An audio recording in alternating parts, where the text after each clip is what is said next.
Te, nakapasa ako sa Dreammaker. Ay, sa ABS. Wala pa kasing Dreammaker title na. Ano pala, Star Hunt Auditions ba yun? Star Hunt Auditions. Sabi ko, Te, nakapasa ako sa Star Hunt Auditions sa ABS.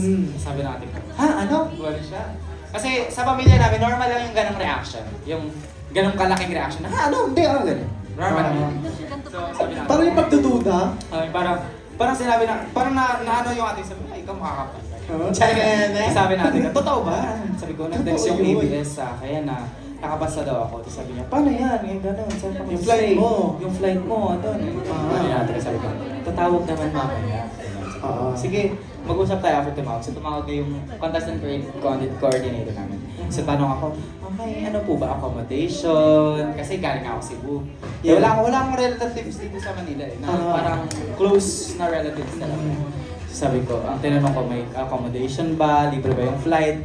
Libre ba pagkain? Lahat, tinanong ko. Ganun. Sabi nila, yung flight, sagot naman na. Sabi ko, yes. Siyempre! Flight na yun, Tapos yung ano po, yung accommodation ko, meron pa.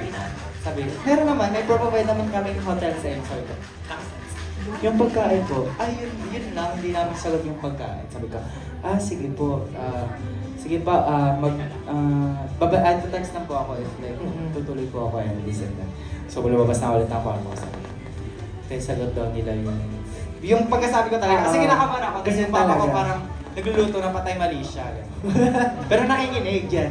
Sabi ng papa ko, sabi ko sa ate ka na, sagot daw nila yung flight tsaka yung accommodation, pero yung pagkain lang daw yung hindi. Ay, tumahimik sa'yo na ito. Dapat pala ganda ng ka.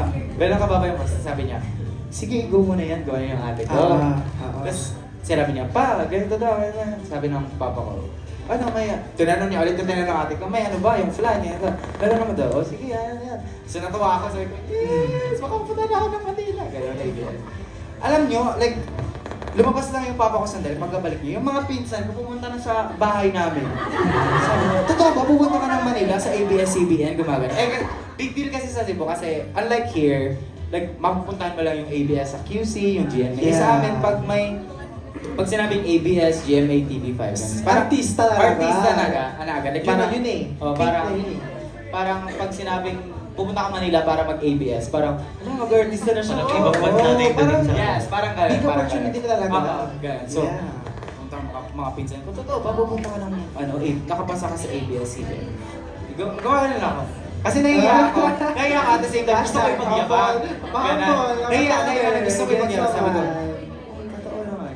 Tapos ayun, nagpaalam ako sa friends ko, gano'n. Buti na lang, na-move yung flight ko ng October 4. So may 1 week ako mag-prep. Check. So ayun, hanggang nung nakapunta na ako dito sa Cebu, kasama ko sila, si Gray, kasama sa flight, si Grace, si Johnny, kung kilala si Johnny Regalia. Si Panpan, former member ng Season 21, sabay kami ng flight. Tapos, nung nasa plane kami, di namin alam na kami magkakasama. Si Neil na filmmaker din, kasama din namin sa flight. Tapos nung bumaba na kami, nung nasa naiya na kami, doon na namin nakita ko ito kanina sa flight, magkasama pala kami. Doon na. Tapos, nag-antay kami. Tapos kasabay pa namin dumating, like, same time, kilala si Josh Worsley. Nag-BBB, di ba? BBB, tapos nag-filmmaker din. Tapos ngayon, Star Hunt trainee na siya. Kasabay namin sa flight. So ayun, sabi ko, ganito pala yung feeling ko. Tapos sinundo na kami ng van.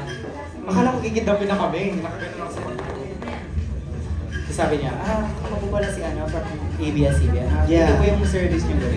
So ako, ang flight kasi namin nun, madaling araw.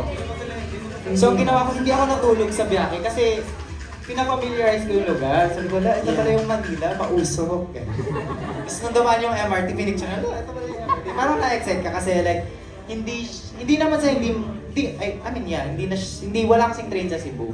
So parang na-amaze ako, like, ganito pala yung train, ang bilis niya pala, gano'n.